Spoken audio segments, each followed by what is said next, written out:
Good morning મિત્રો. આજે આપણે અણુઓની ગતિજ ઉર્જા અને આણ્વીય ઝડપ એનો આલેખ ઉપરથી માહિતી લેશું. હવે પછીના જેટલા પણ પોઈન્ટ છે મિત્રો, અહીંયાથી જે આજના લેક્ચરથી આપણે અમુક પોઈન્ટ છે કે જે માત્ર ને માત્ર સમજૂતી માટેના છે. ટૂંકમાં વાયુ પદાર્થ માટેના હવે પણ જેટલા પણ પોઈન્ટ આવવાના છે બધા જ સમજૂતી માટેના છે. અને પછી પ્રવાહી સ્ટાર્ટ થશે એટલે એઝ એ ક્વેશ્ચન આપણે ફરી પાછા ભણશું. એટલે અહીંયા હું માર્ક્સ નથી લખતો, એનું રીઝન છે કે આ એઝ એ ક્વેશ્ચન પૂછાવાના નથી. માત્ર ને માત્ર આપણે શું કરવાનું છે, સમજૂતી લેવાની છે હવે પછીના દરેક પોઈન્ટની. હા, એમસીક્યુ ની અંદર આના કોઈ પણ પોઈન્ટ હોઈ શકે, બરાબર છે. તો એમસીક્યુ માટે હું તમને પ્રેક્ટિસના એમસીક્યુ આપી જ દઈશ, સાથે સાથે પીડીએફ મોકલી દઈશ મને સમય મળશે એટલે, બરાબર છે. એટલે એનું તમે એમસીક્યુ નું સોલ્યુશન કરજો. પણ એઝ અ ક્વેશ્ચન આપણે આ ક્યાંય ક્વેશ્ચન પૂછાવાના નથી. જે પૂછાશે આમાં એકાદો પોઈન્ટ છે આ થિયરી ઉપરથી, એક નાનો એવો ક્વેશ્ચન છે કે જે પૂછાયો છે, તો એ હું તમને એઝ અ ક્વેશ્ચન લખાવી દઈશ. બહુ નાનકડો એવો છે, 2 માર્કનો VSQ છે, વેરી શોર્ટ ક્વેશ્ચન, બરાબર. તો એ જોશું. બાકી બીજા કોઈ ક્વેશ્ચન આમાં પૂછાય એવા નથી, માત્ર ને માત્ર સમજૂતી માટેના છે. Done, okay. તો હવે આપણે આ પોઈન્ટની શરૂઆત કરીએ એ પહેલા હું તમને આગળનું એટલે કે કાલના લેક્ચરનું નાનકડું એવું રિવિઝન કરાવી દઉં, પછી આપણે આ ગતિજ ઉર્જા ઉપર આગળ વધીએ. કેમ કે આની અંદર એની ખાસ જરૂર છે. આ જો આપણે ભણવાના છીએ એની ખાસ જરૂર છે આમાં. તો પહેલા તો એ જોઈએ શું હતું કે વાયુઓના અણુઓ નો ગતિજ ઉર્જા આણ્વીયવાદ અથવા તો ગતિજ આણ્વીયવાદની ધારણાઓ કાં તો અભિધારણાઓ લખો. ગતિજ આણ્વીયવાદની ધારણાઓ કાં તો અભિધારણાઓ લખો. તો વાયુની અંદર ગતિ ઉર્જા આવે અને એની સાથે રિલેટેડ પોઈન્ટ્સ કયા કયા છે. સૌથી પહેલા તો વાયુના કણો છે એ ગતિમાન સુકામેને થઈ શકે છે. તો એમાં બહુ સિમ્પલ વાત છે કે કોઈ એક નિશ્ચિત કદના પાત્રની અંદર તમે વાયુના કણોને ભેળ્યા હતા, તો એ વાયુના કણોના કદ અતિશય નાના છે અને એના દળ અતિશય ઓછા હોય, એટલા માટે એને કીધું હતું બિંદુ દળો. એમની વચ્ચે અંતર અતિશય વધારે છે એટલે એને આપણે સંકોચન આપી શકાય છે. એટલે લખ્યું સંકોચનીયતાનો ગુણ એની અંદર છે. અને સંકોચનીયતાના ગુણને કારણે એની અંદર આપણે દબાણ પણ આપી શકીએ. અને બીજી એક અહીંયા ખાસ વાત હતી કે એમની વચ્ચે આકર્ષણ હોતું નથી, જેથી એ પૂરતું વિસ્તરી શકે છે. જેટલું પાત્ર એને મળે એટલો એ વિસ્તરી શકે છે, બરાબર છે. એટલે એને મળતા અવકાશ સુધી ફેલાઈ શકે છે. દેન આફ્ટર આપણે એવું જોયું હતું કે ભાઈ એમની અંદર કણોની ગતિ ના હોય ત્યારે એમાં ચોક્કસ આકાર પણ જોવા મળી શકે છે. આ રેર કેસની વાત છે, ચોક્કસ આકાર જોવા મળી શકે છે. પણ આપણને રંગવિહીન વાયુ હોવાને લીધે તમને આકાર જોવા મળતો નથી. એ ચોક્કસ સ્થિતિની અંદર હોય, જયારે તાપમાન અતિશય ઓછું મળતું હોય ત્યારે કદાચ ચોક્કસ આકાર હોઈ શકે, પણ એ શબ્દ આપણે એના ભૌતિક ગુણધર્મોમાં લઈ શકતા નથી. એને ચોક્કસ આકાર હોતો નથી, પણ અમુક પરિસ્થિતિમાં એમાં હોઈ શકે, પણ એ આપણે જોઈ શકતા નથી, બરાબર, હોય તો પણ. દેન આફ્ટર આપણે જોયું હતું કે દિવાલ સાથે અથડાય તો શું ઉત્પન્ન કરે છે, દબાણ ઉત્પન્ન કરે છે. કેમ કે કણો છે એમાં એમની વચ્ચે આકર્ષણ તો છે નહીં, બરાબર છે, જુદા જુદા ગોઠવાયેલા છે. તો જગ્યા હોય તો શું કરશે, ભાગાભાગી કરશે. ભાગાભાગી કરતા હોય, અથડામણ થાય એકબીજાની સાથે, મુવમેન્ટના લીધે કંઈ પણ અથડામણ થશે, બરાબર. અથડામણ થાય તો પછી ભટકાઈને ક્યાં જવાના, દિવાલ સાથે ભટકાવાનું. દિવાલ સાથે ભટકાય એટલે દિવાલને કઠણ બનાવશે બહારથી, અને આપણને એમ લાગશે ત્યાં અંદરથી દબાણ ઉત્પન્ન થાય છે એવું. મેં તમને સાદી સોડાનું એક્ઝામ્પલ આપ્યું કે ભાઈ સાદી સોડાની નવી બોટલ તમે લઈ આવો છો ઘરે, બરાબર છે, તો એ બહારથી કઠણ લાગે છે. એનું રીઝન કે અંદરથી વાયુઓ છે ને દબાણ ઉત્પન્ન કરતા હોય, એટલા બધા ઝડપથી ભટકાતા હોય દિવાલ સાથે કે આપણને બોટલ બહારથી કઠણ લાગે, બરાબર છે. ધેટ્સ વાય એ ટૂંકમાં દબાણ પાત્રની અંદર ઉત્પન્ન કરતા હોય છે. દેન આફ્ટર બીજો એક પોઈન્ટ કે પહેલા અને પછીની અથડામણની જે ઉર્જાઓ છે એ સમાન હોય છે. એટલે શરૂઆતમાં જે અથડામણ થતી હોય એટલી જ સરેરાશ આપણને અથડામણની ઉર્જા પાછી મળતી હોય છે, બરાબર. એટલે પહેલા જે સ્પીડથી ભાગતો હોય એટલો જ સરેરાશ સ્પીડ દરેક વખતે જુદી જુદી. આનું એક્ઝામ્પલ સાદું કહે ને તો એ સિમ્પલ છે કે તમે એક ગામથી બીજા ગામ જાઓ છો, શરૂઆતમાં તમારી સ્પીડ 20 ની છે, પછી 30 ની છે, પછી 40 ની છે, પછી 80 ની સ્પીડ સુધી તમે પહોંચી ગયા. તો તમે કોકને એમ નહીં કહો કે હું છે ને ભાઈ પેલા 20 ની સ્પીડે, પછી 30, પછી 40, એવી રીતના નહીં. તમે સીધું એવરેજ કાઢી નાખશો, ભાઈ હું એવરેજ 50-60 ની સ્પીડે અહીંયા પહોંચી ગયો, બરાબર છે. તો એ બહુ સિમ્પલ એક લોજિક છે કે આની અંદર પણ કદ નિશ્ચિત છે. તો કણો શરૂઆતમાં જે ગતિથી ભાગતા હશે, અમુક સમય બાદ એની ગતિ ઉર્જામાં વચ્ચે ક્યાંક ફેરફાર થતો હોય, પણ જે ગતિ ઉર્જા છે ને એ મિત્રો નિશ્ચિત જ રહેશે.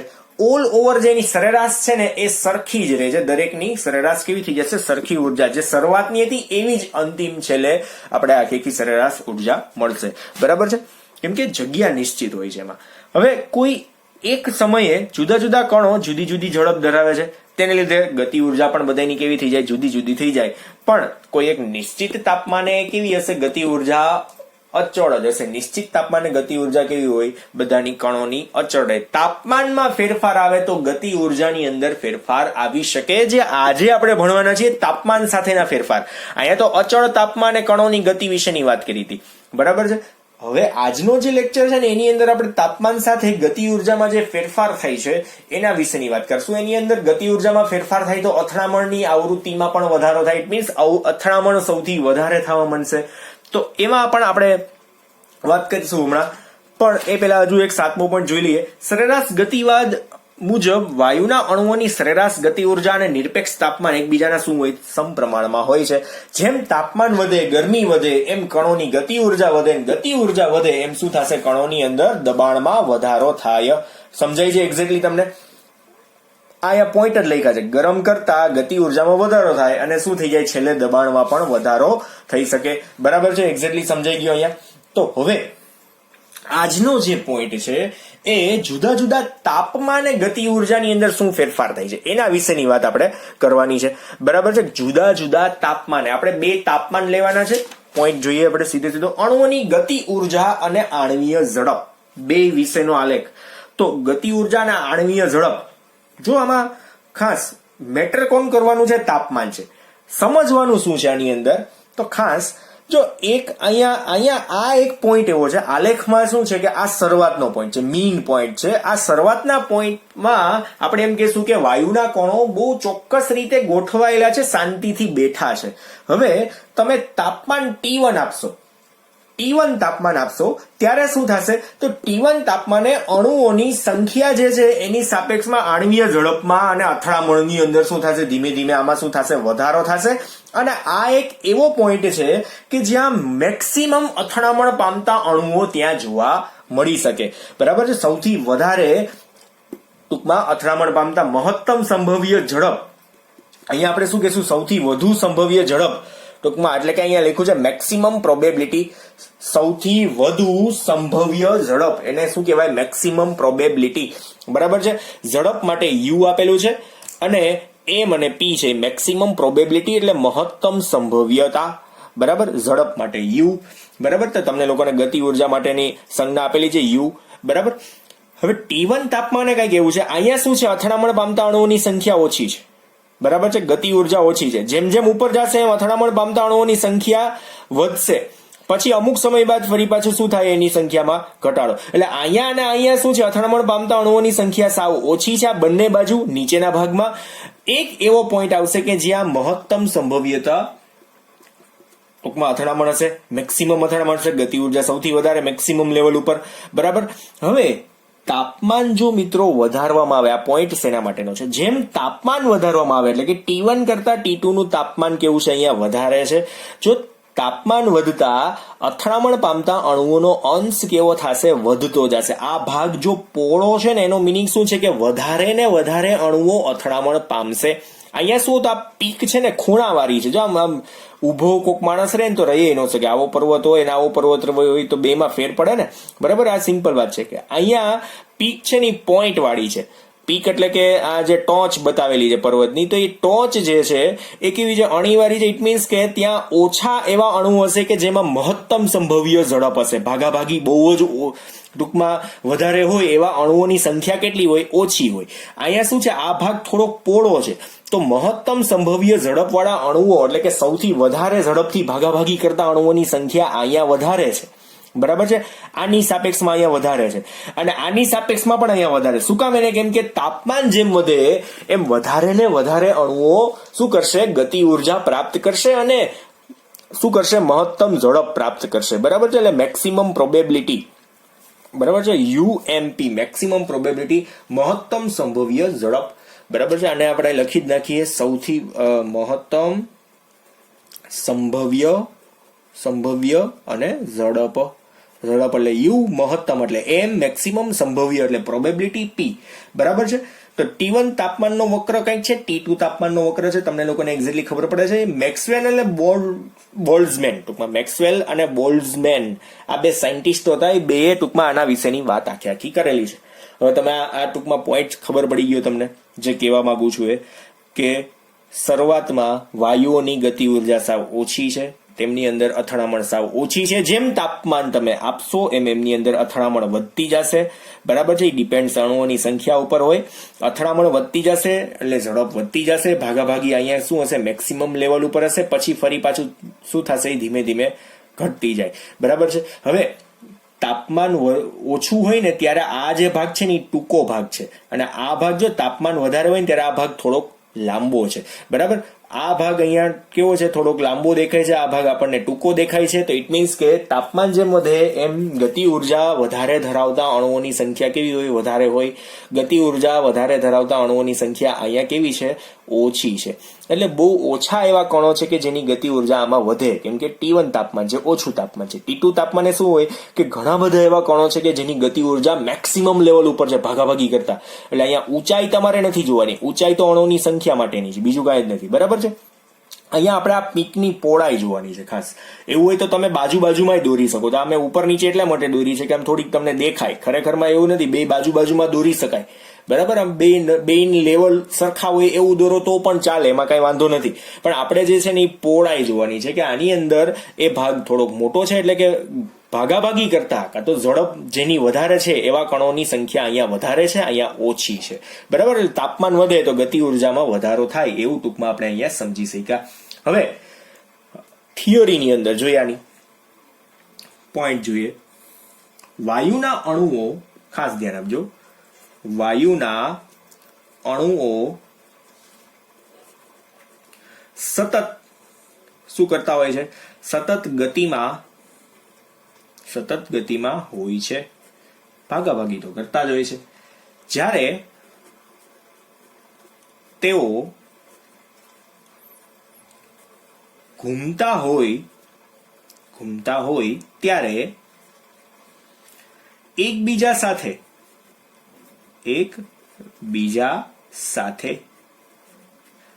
અને પાત્રની દિવાલ સાથે, એકબીજા સાથે તો અથડાતા જ હોય, અને પાત્રની દિવાલ સાથે શું થાય છે, અથડાય છે. પરિણામે શું થશે મિત્રો? પરિણામે તેમની ઝડપમાં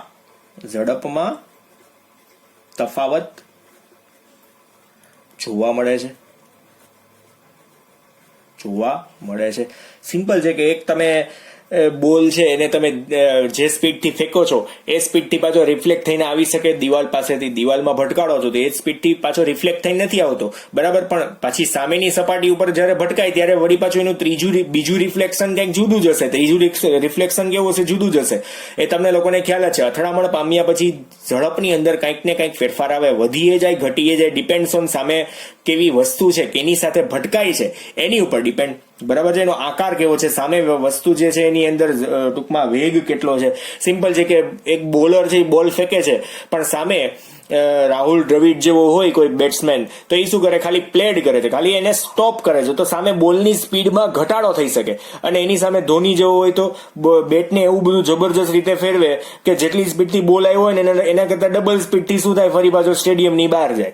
બરાબર છે. આ બે વસ્તુ છે કે સામેની સપાટી, એટલે કે દાખલા તરીકે આમાં બેટ માટે કીધું કે બેટને તમે ઊભું રાખો છો કે વેગથી ભટકાડો છો, એટલે સામેનો કણ તમને કેવો છે, દાખલા તરીકે એક સ્થિતિસ્થાપક કણ છે એની સાથે ભટકાડો તો આ કણની ગતિ ઘટી જશે. પણ આ બંને એકબીજા સાથે ગતિમાન હશે તો શું થશે, એની સામસામેની અથડામણમાં બે એકબીજાથી દૂર જશે અને એની બેની ઝડપમાં શું થઈ શકે, વધારો થાય. આ બધી જ જગ્યાએ આ વસ્તુ કોન્સેપ્ટ કામ કરશે. કેમ, ઊભો પડેલો ટ્રક છે ને એની પાછળ તમે ગાડીને ઘુસાડી દો છો તો કોની અંદર ગતિમાં ફેરફાર આવશે, કોની ગતિમાં ઘટાડો આવશે. અને બંને એક જ સરખી સ્પીડે, 80ની સ્પીડે બંને એક સાથે સામસામા ભટકાય છે તો કઈ ઘટના બને છે, બંનેની અંદર ગતિ ઉર્જામાં ફેરફાર હોય છે. આ તમે લોકો હવે ઇમેજિન કરી શક્યા. બરાબર છે. તો અહીંયા ઝડપમાં તફાવત જોવા મળે છે, એ વાત અહીંયા એક્ઝેક્ટલી સમજાવવાની ટ્રાય કરી છે. દેન આફ્ટર નેક્સ્ટ પોઈન્ટ, એટલે અહીંયા ઝડપમાં તફાવત આપણને જોવા મળે છે. અને હજુ આપણે ટૂંકમાં બીજું કહી શકીએ, અને હજુ આ પોઈન્ટને કાઢી નાખીએ, અને ઉર્જાની શું થઈ જાય? પુનઃ વહેંચણી થાય છે. પુનઃ વહેંચણી થાય છે, બરાબર. એટલે ફરી પાછી ટૂંકમાં ઉર્જા બદલી જાય છે. કણોની જે હોવી જોઈએ એ ઉર્જા કેવી થઈ જશે? બદલી જાય છે. એટલે આપણે કહી શકશું આથી વાયુના બધા જ અણુઓ ની કોઈ એક સમયે ઝડપ અને ઉર્જા કેવી હોય છે? સરખા હોતા નથી. તો એની અથડામણ ઉપર ડિપેન્ડ છે, બરાબર છે. જેથી આપણે શું કરવું પડશે? લખીએ, જેથી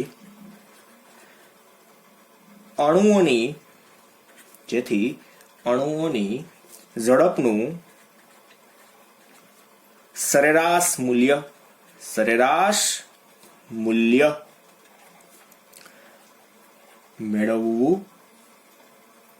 મેળવવું જરૂરી બને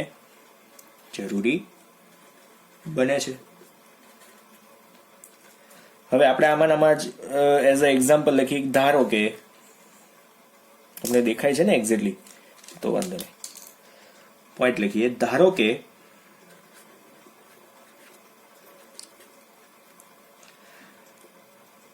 નમૂનામાં રહેલા અણુઓની સંખ્યા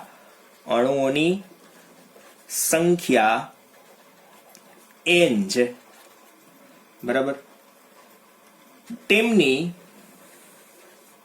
વ્યક્તિગત ઝડપ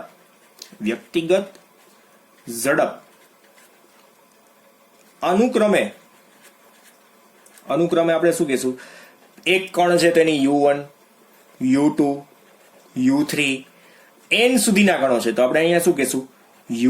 un, બરાબર છે. un ટૂંકમાં એની ઝડપ છે. તથા આપણે શું કહેશું? અણુઓની સરેરાશ ઝડપ,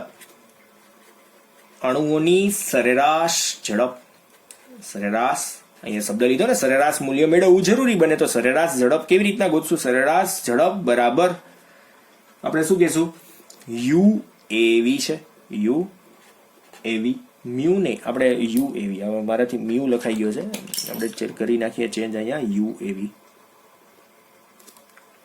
u એવરેજ, બરાબર. u એટલે ગતિ ઉર્જા માટેની, uav છે, એટલે કે u એવરેજ.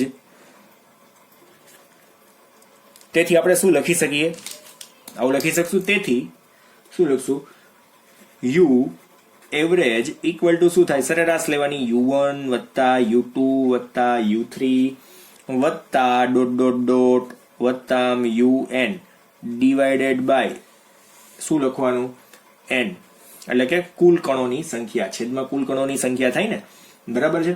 અને મેક્સવેલ અને બોલ્ટ્ઝમેને આ બે જુદા જુદા તાપમાને અણુઓની સંખ્યા વિરુદ્ધ, ટૂંકમાં આપણે અહીંયા જો હું તમને આપી દો મેક્સવેલ બોલ્ટ્ઝમેન આલેખ. શું છે આ? મેક્સવેલ બોલ્ટ્ઝમેન આલેખ. એ લોકોએ જુદા જુદા તાપમાને આ ઝડપની વહેંચણીનો આલેખ આપ્યો છે, બરાબર. એટલા માટે એને મેક્સવેલ અને બોલ્ટ્ઝમેન આલેખ કહી શકીએ ખરી, બરાબર. ટૂંકમાં આના માટે એ લોકોએ મહેનત કરેલી છે, જેનામાં આપણે અહીંયા સીધા પોઈન્ટ્સ લખી નાખીએ. આલેખ પરથી પ્રાપ્ત માહિતી, એવું એક પોઈન્ટ લખી નાખીએ. આલેખ પરથી પ્રાપ્ત માહિતી એટલે છે ને ખબર પડે કે આલેખ ભણ્યા એમાં આપણને ખબર શું પડી? આલેખ પરથી પ્રાપ્ત થતી માહિતી શું મળી આલેખ પરથી વાત આપણને? તો સૌથી પહેલું, ઘણી ઊંચી અને ઘણી નીચી ઝડપ ધરાવતા અણુઓની સંખ્યા ઘણી કેવી છે? ઓછી છે. બરાબર.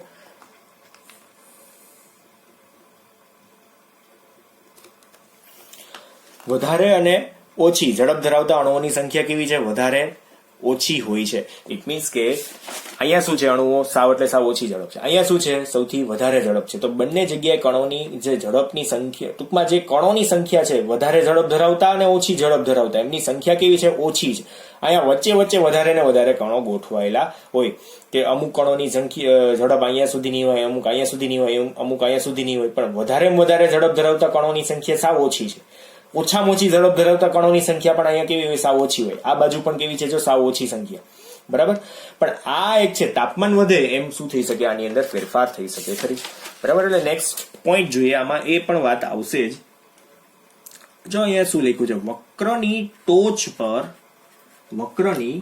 ટોચ મહત્તમ અણુઓની વધારેમાં વધારે અણુઓની એટલે કે મહત્તમ ઝડપ દર્શાવે છે. બરાબર. જેને શું કહેવાય? મહત્તમ સંભવ્યતા ઝડપ એટલે કે UMP કહે છે. વક્રની ટોચ મહત્તમ અણુઓની મહત્તમ ઝડપ દર્શાવે છે. બરાબર છે. મહત્તમ અણુઓની મહત્તમ ઝડપ દર્શાવે છે. અહીંયા છે ને અલ્પવિરામ કરવું છે, એટલે પોઈન્ટ ત્યાં વાંચવામાં ખાસ તમારે ધ્યાન રાખવું. ઘણી વખત ઘણા લોકોને વાંચવામાં પ્રોબ્લેમ પડે ને ક્વેશ્ચન ઉપર ક્વેશ્ચન પૂછી નાખે, પછી હા હવે ખબર પડી, વાંચતા નહોતું આવડતું, એવું થઈ જાય. બરાબર. એટલે ખાસ વાંચવામાં ક્યાંક અલ્પવિરામ આવે તો આપણે બોલવામાં રોકાઈ જવું, એમ કન્ટિન્યુ બોલે ન જવું, ભલે આવડતું હોય વાંચતા તમને લોકોને. બરાબર. છતાંય પણ અલ્પવિરામથી વાક્ય રચના સમજાશે. વક્રની ટોચ મહત્તમ અણુઓની મહત્તમ ઝડપ દર્શાવે છે, એટલે કે મેક્સિમમ મહત્તમ ઝડપ. ઇટ મીન્સ ટોચ ઉપર સૌથી વધારે મહત્તમ ઝડપ વાળા કણો ત્યાં છે, જેને આપણે એ કણોની ઝડપને શું કહેવાય? મહત્તમ સંભવ્યતા ઝડપ. બરાબર. મહત્તમ સંભવ્યતા ઝડપ MUMP. Last point. હવે આમાં તાપમાન વાળી વાત એવી છે, મેં હમણાં જ કીધું હતું, તાપમાન વધારતા સૌથી વધુ સંભવ્ય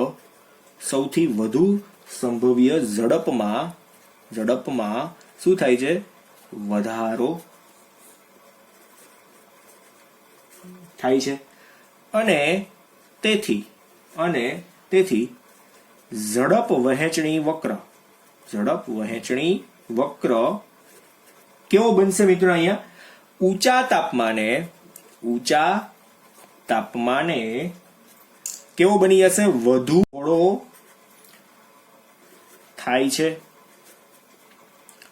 અને ખાસ વક્રનું પહોળા થવું એ સૂચવે છે કે વધુ ઝડપે ઘૂમતા અણુઓની સંખ્યા ત્યાં વધુ હોય છે. બરાબર. અહીંયા પોઈન્ટ્સ આપણા બધા પતી ગયા. આલેખ ઉપરથી પ્રાપ્ત માહિતી પણ આવી ગઈ. બરાબર છે. એટલે આલેખમાં જે વાત કીધી છે એ અહીંયા તમને આ 3 પોઈન્ટની અંદર ખાસ જોવા મળી ગઈ હશે. વક્રનું પહોળા થવાનો મિનિંગ શું, તો મેં તમને શરૂઆતમાં જ સમજાવ્યો. આપણે આ થિયરિટિકલી પોઈન્ટને એક્ઝેક્ટલી સમજી ગયા. બરાબર છે. અને જુદી જુદી જગ્યાએ દરેક કણોની ગતિ ઉર્જા જુદી જુદી હોય છે, તો ગતિ ઉર્જાને આપણે સરેરાશ લેવી પડે. બરાબર છે. સરેરાશ લેવી પડે. કોઈ ચોક્કસ T1 તાપમાને ગતિ ઉર્જા આપણે ગોતવી હોય તો U એવરેજ લેવી પડે. U એવરેજ એટલે દરેક કણોની ગતિ ઉર્જા આપણે n કણો, એટલે દાખલા તરીકે 100 કણો હોય તો U1 થી U100 કરી નાખવાનું. બરાબર છે. 100 કણો T1 તાપમાને કેટલી ગતિ ઉર્જા ધરાવે છે, તો દરેક કણોની વ્યક્તિગત ગતિ ઉર્જા U1, U2, U3 થી U100 સમજી લ્યો. તો અહીંયા આપણે એવરેજ કેટલાની કરવાની? U100 સુધીની, ને છેદમાં શું કરવાનું? 100 સંખ્યા કણોની છે તો છેદમાં 100, બરાબર છે. એટલે સરેરાશ એવરેજ આપણને ગતિ ઉર્જા મળી જાય. હા, એ જ ગતિ ઉર્જા T2 તાપમાને પાછી જુદી હોય છે, એટલે સરેરાશ ગતિ ઉર્જા દરેક તાપમાને બદલાતી રહે છે. એટલા માટે જ લખ્યું તાપમાન વધતા સૌથી વધુ સંભવ્યતા ઝડપની અંદર વધારો પણ થાય છે, અને તેથી ઝડપની વહેંચણીનો વક્ર છે એ ઊંચા તાપમાને કેવો થઈ જાય? તો પહોળો થઈ જાય છે. મેં તમને આ જે અંતર કીધું છે એ, બરાબર છે, અહીંયા ટૂંકું છે, અહીંયા થોડુંક છે કેવું છે? લાંબુ છે, બરાબર. એ પહોળાઈ વધારે છે, જેના લીધે આપણે એમ કહી શકીએ કે વધારે અથડામણ પામતા અણુઓ જેમની ગતિ ઉર્જા અતિશય વધારે છે એવા કણોની સંખ્યા અહીંયા વધારે છે. કોની સાપેક્ષમાં? આની સાપેક્ષમાં. શું કામ એને? કેમ કે T1 કરતા T2 તાપમાન વધારે છે, બરાબર છે. આ ખબર પડી ગઈ. એટલે આટલી ટૂંકમાં અહીંયા વાત હતી. તો આમાં પણ ખાસ હજુ એક ટ્વિસ્ટ છે, થોડોક એવો ટ્વિસ્ટ છે જેને આપણે યાદ રાખવો જરૂરી છે. જે ટ્વિસ્ટ એને પણ આપણે લખી નાખીએ, કેમ કે આના પછીના ક્વેશ્ચનમાં એની ખાસ જરૂર પડશે, બરાબર છે. સમાન તાપમાને ખાસ દળ પણ આધાર રાખે છે, એટલે કેમ કે ઝડપ વહેંચણી વક્ર અણુના દળ પર આધાર રાખે છે, દળ ઉપર આધાર રાખે છે. એટલે આપણે અહીંયા જે વાત કરી ને એમાં સમાન દળ ધરાવતા અણુઓની અંદર તમે તાપમાન બદલો ને તો ગતિ ઉર્જામાં જુદી રીતે ફેરફાર થાય.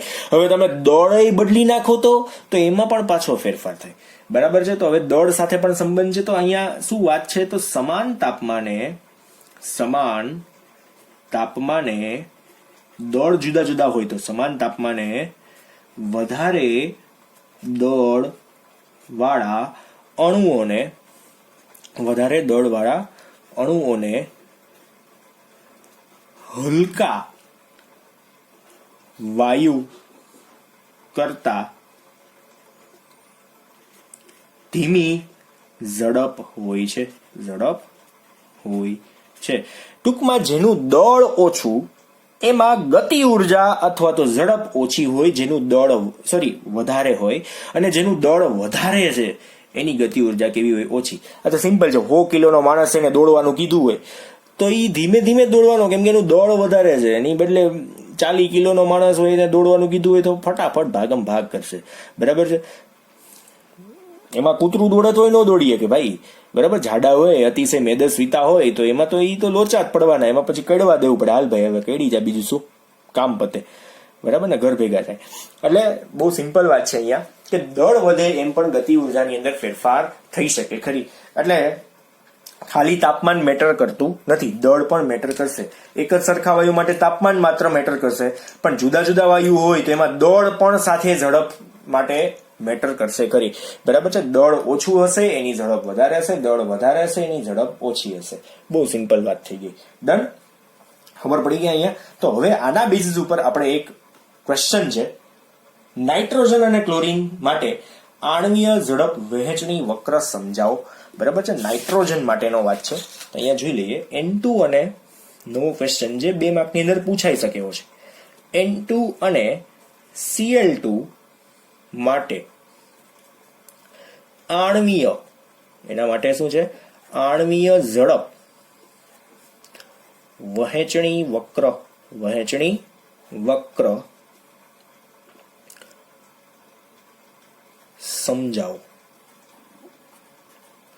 આ 2 માર્ક્સ ની અંદર પૂછાઈ શકે એવો ક્વેશ્ચન, 2 માર્ક્સ, બરાબર છે. મેં તમને કીધું હતું કે ઓલો ક્વેશ્ચન પૂછાયો નથી, અને આવા ઘણા બધા ક્વેશ્ચન છે આની અંદર જે પૂછાયા નથી, તો એમાં આપણે માર્ક્સ જ નહીં લખીએ. જે પૂછાયા હશે ને એમાં હું માર્ક્સ લખી નાખીશ, બરાબર છે. એટલે તમને ખબર પડે કે કેટલા માર્કમાં પૂછાય અને કેટલું લખવું જરૂરી છે. તો આની અંદર પણ ખાસ ઝડપની વહેંચણીનો વક્ર દોરીએ એ પહેલા તમને લોકોને તો હું ઓવરવ્યુઝ આપી દઉં કે નાઇટ્રોજન અને ક્લોરીન. મિત્રો તમને લોકોને એના આણ્વીય દળ ખબર છે નાઇટ્રોજન અને ક્લોરીનના? એક નાઇટ્રોજનનું કેટલું થાય? 14 થાય. તો N2 છે તો અહીંયા 28 થાય, ગ્રામ પ્રતિ મોલ થઈ ગયા, 28 ગ્રામ પ્રતિ મોલ. અને ક્લોરીનનું 35.5, 2 ક્લોરીનનું 70 થાય. તો દળ કોનું વધારે થયું જોવો જોઈએ આમાં? કોનું વધારે થયું? નાઇટ્રોજનનું થયું કે ક્લોરીનનું થયું? બરાબર, ક્લોરીનનું વધારે છે. તો ક્લોરીનના અણુની સંખ્યા કેવી છે? ગમે એટલી હોય, બંનેના અણુઓની સંખ્યા દાખલા તરીકે સમાન છે, પણ દળ ક્લોરીનનું વધારે છે. ક્લોરીનનું દળ વધારે તો એની અંદર મહત્તમ સંભવ્ય ઝડપ કેવી થઈ જશે? ઓછી. નાઇટ્રોજનનું દળ કેવું છે? ઓછું છે તો એની અંદર મહત્તમ સંભવ્ય ઝડપ કેવી થઈ જશે, એટલે કે ભાગાભાગી કરતા ગતિ ઉર્જા વધારે ધરાવતા કણોની સંખ્યા વધારે થઈ જશે. એટલે આપણે જો ઓલો આલેખ દોર્યો ને, આલેખ જે દોર્યો એમાં આ જે મોટો ભાગ છે ને એ N2 માટે આવી જશે. શું કામ? એને કેમ કે એની અંદર ઝડપ ગતિ ઉર્જા વધારે ધરાવતા કણોની સંખ્યા વધારે, કેમ કે એનું દળ કેવું છે નાઇટ્રોજનનું ઓછું. ક્લોરીન માટે આવો આલેખ આવશે, N2 માટે આ જ. બરાબર છે. એટલે આના જેવો જ આલેખ હું અહીંયા નેક્સ્ટમાં ફરી પાછો દોરી દઉં છું, એટલે આપણને એક્ઝેક્ટલી ખબર પડે. પછી આપણે એની થિયરીમાં જઈએ. મેં તમને લોકોને થિયરી તો કહી જ દીધી એક્ઝેક્ટલી શું છે, તો છતાં પણ આપણે અહીંયા આને ડ્રો કરી નાખીએ. બરાબર છે. આપણે ફ્રી હેન્ડ દોરીએ છીએ એટલે તમે લોકો એડજસ્ટ કરી લેજો. બરાબર છે. દરેક વખતે આકૃતિ જોરદાર થાય એવું જરૂરી નથી. હું ટ્રાય કરીશ મારી બનતી. જો બ્લેક લાઈન થી આગળ નીકળી ગયા આપણે. બ્લેક લાઈન ને લાંબી કરી નાખીએ. બરાબર. ઓલાને ટૂંકું નથી કરવું. હવે આની અંદર આપણે બીજી ટોચ દોરીએ. તરત જ આપણે પહોંચાડી દઈએ. વળી પાછા બ્લેક લાઈન થી આગળ નીકળી ગયા. હજી આને લાંબી કરી નાખીએ. આપણે ખોટા તો ન જ પડવા જોઈએ. બરાબર ને? ચાલો હવે આની અંદર શું કરશું? આ જે ભાગ છે એ મહત્તમ સંભવ્ય ઝડપની ટોચ છે. બરાબર છે. આ જે ભાગ છે એને આપણે શું કહીશું? મહત્તમ સંભવ્ય ઝડપની ટોચ. એને આપણે શું કરી નાખશું? UMP. શું કહીશું? અને UMP. આને પણ શું કહીશું? UMP. આ શેના માટેનું છે? તો N2 વાયુ માટેનો છે. આ શેના માટેનો હશે? ક્લોરીન વાયુ માટેનો. બરાબર છે. ખબર પડે છે. અને કોના વર્સિસ કોનો આલેખ છે? તો અહીંયા આણ્વીય ઝડપ સેન્ટીમીટર પ્રતિ સેકન્ડ આણ્વીય ઝડપ. અને અહીંયા શું આવશે? અણુઓની સંખ્યા. શું આવશે? અણુઓની સંખ્યા. બરાબર છે. અણુઓની સંખ્યા વર્સિસ ટૂંકમાંનો આલેખ છે. આપણે પછી આ જે આલેખ છે ને તમે આમ લાંબો કરી શકો. આ જે મેં અહીંયાથી પૂરો કરી દીધો, તમે આમ લાંબો લઈ જઈ શકો ખરી. ટૂંકમાં ગતિ ઉર્જામાં ઘટાડો થાય છે એવું આપણે અહીંયા દર્શાવવાની વાત છે. બરાબર છે. વ્હાઇટનર વાર એટલે તમને મનમાં ન રહે કે આને તમે અડાડી દીધું. બરાબર છે. અને આપણે લાંબુ કરી નાખીએ એટલે તમને એ વાંધો ન આવે. બરાબર છે. આમ લાંબો હાઈલો જ જાય છે બે. ડન. ચાલો હવે આના પોઈન્ટ જે છે એ ખાસ લખીએ. આમાં એ ઇમ્પોર્ટન્ટ વાતો જે છે એ 2 માર્કની અંદર પૂછાય તો આ સરસ મજાનું આવું દોરી નાખવાનું. દેન આફ્ટર હવે પોઈન્ટ લખીએ. મેં તમને પહેલા જ કહી દીધું આની વાત જે છે આગળના લાસ્ટ પોઈન્ટમાં મેં તમને સમજાવી દળ માટેની વાત. સમાન તાપમાને, જો તાપમાન સમાન છે, સમાન તાપમાને વધુ દળ ધરાવતા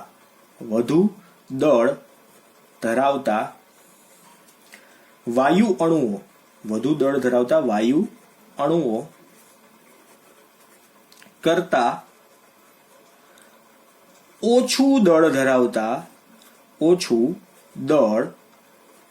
ધરાવતા વાયુ અણુઓની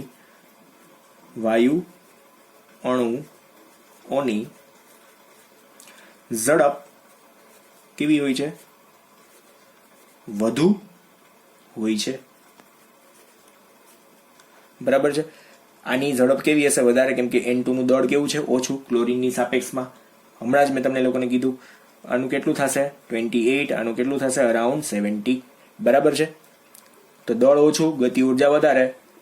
દળ વધારે, ગતિ ઉર્જા ઓછી. ટૂંકમાં આની પીક છે એ ટૂંકી આવશે, આની પીક ટૂંકી આવશે, આની પીક કેવી આવશે? થોડીક લાંબી આવશે. બરાબર. પહોળાઈ જેમ વધારે એમ મહત્તમ ઝડપ ધરાવતા અણુઓની સંખ્યા કેવી હોય? સૌથી વધારે હોય. કોની સાપેક્ષમાં? આની સાપેક્ષતા એકબીજાની જ કરવાની છે. એમને એકલા સાપેક્ષતા ન થાય. બરાબર છે.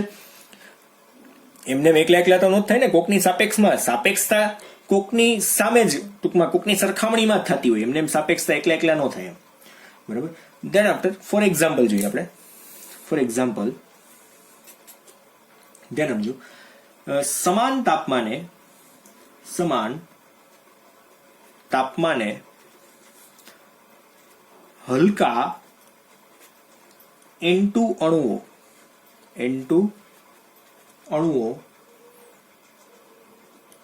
ભારે Cl2 અણુઓ કરતા વધુ ઝડપથી ખસે છે. બરાબર, અહીંયા અલ્પવિરામ કરી નાખો. જે મેં અહીંયા કર્યો છે, ભારે Cl2 અણુ કરતા Cl2 ના અણુઓ ભારે છે. કોની સાપેક્ષમાં? N2 ની સાપેક્ષમાં. વળી પાછું તમે બ્રોમિન ની સાપેક્ષમાં કરતા હોય તો બ્રોમિન કરતા ક્લોરીન હલકો થઈ જાય, એટલા માટે. વળી પાછું એવું ન સમજવું. બરાબર, આણ્વીય દળ થોડા ઘણા યાદ હોય ને તો મજા આવે એમ. ડન. તો અહીંયા ઝડપથી ખસે છે, જેથી એટલે આપણે શું કહીશું? આથી આપેલ તાપમાને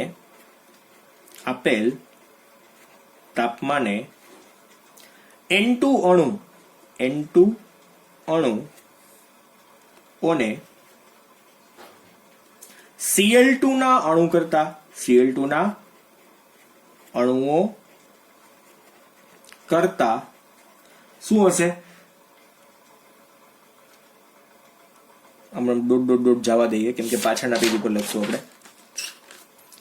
Cl2 ના અણુઓ કરતા ડોટ સૌથી વધુ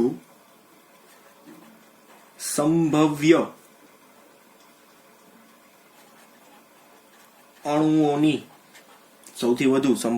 અણુઓનું મૂલ્ય કેવું હશે? ઊંચું હોય છે. સંભવ્ય આપણે લખી ઝડપ ધરાવતા, આ જગ્યાએ લખવાનું છે. વધુ સંભવ્ય ઝડપ ધરાવતા અણુઓનું મૂલ્ય કેવું થઈ જશે? ત્યાં ઊંચું થઈ જાય છે. બરાબર, એટલે N2 અને Cl2 ના અણુઓનું આણ્વીય ઝડપનો વહેંચણી વક્ર તમે લોકોએ જોયું. બરાબર છે. તો આના બેઝ ઉપર આપણે ફાઇનલી લખીએ, કોઈ પણ એક તાપમાને અણુઓની વ્યક્તિગત ઝડપ બદલાતી રહે છે, પણ ઝડપની વહેંચણી કેવી થઈ જાય? સમાન રહે છે.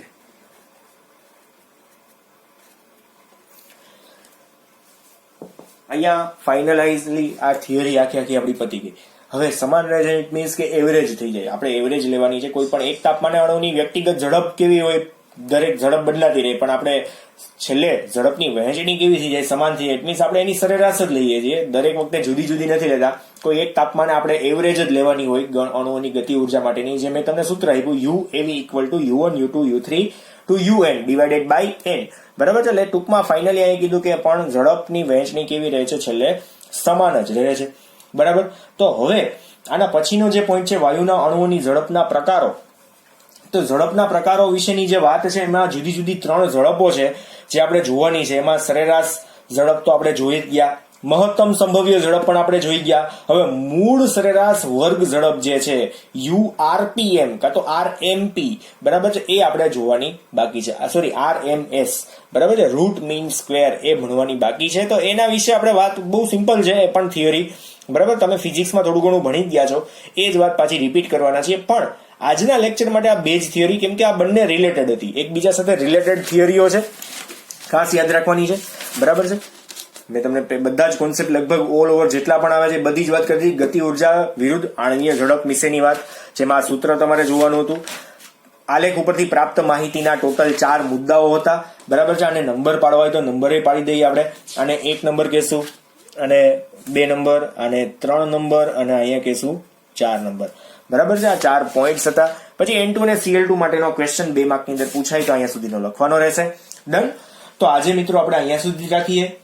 બાકીનું આપણે કાલના લેક્ચરમાં જોશું. એટલે વ્યવસ્થિત લખીને પ્રિપેર કરજો. હું તમને PDF ની અંદર તમને MCQs ના પણ આપીશ, તમે સોલ્યુશન કરજો જાતે. બરાબર છે. એટલે ખબર પડે કે કેવા MCQ થોડા ઘણા પૂછાય છે આ ચેપ્ટરમાંથી. ડન. એટલે એક્ઝામમાં પણ તમને ફાયદો થાય. એટલે અત્યારે તો એક્ઝામ નથી આવવાની હમણાં, પણ જ્યારે આવે ત્યારની વાત છે. ડન. અહીંયા સુધી રાખીએ. Thank you.